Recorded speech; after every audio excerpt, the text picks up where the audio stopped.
The primary electronic lock icons were flashing red, showing they had been bypassed. Zooming in on the entryway camera, I saw Gavin holding a strange, custom-built electronic device.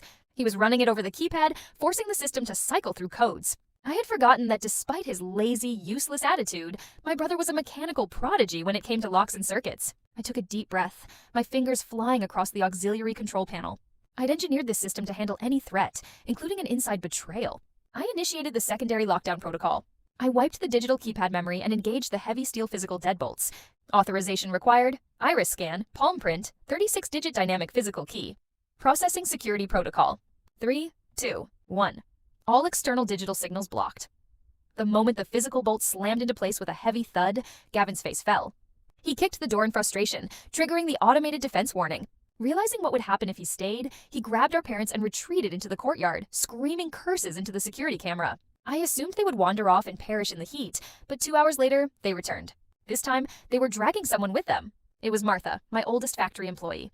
She had been with me since I started the business, treating me like her own daughter. In my previous life, I had lost contact with her during the chaos. In this life, with time running short, I had anonymously sent her a massive crate of supplies and a stack of cash, urging her to escape to the countryside. How did they find her? Sylvia! Gavin screamed at the camera, holding a kitchen knife to Martha's throat.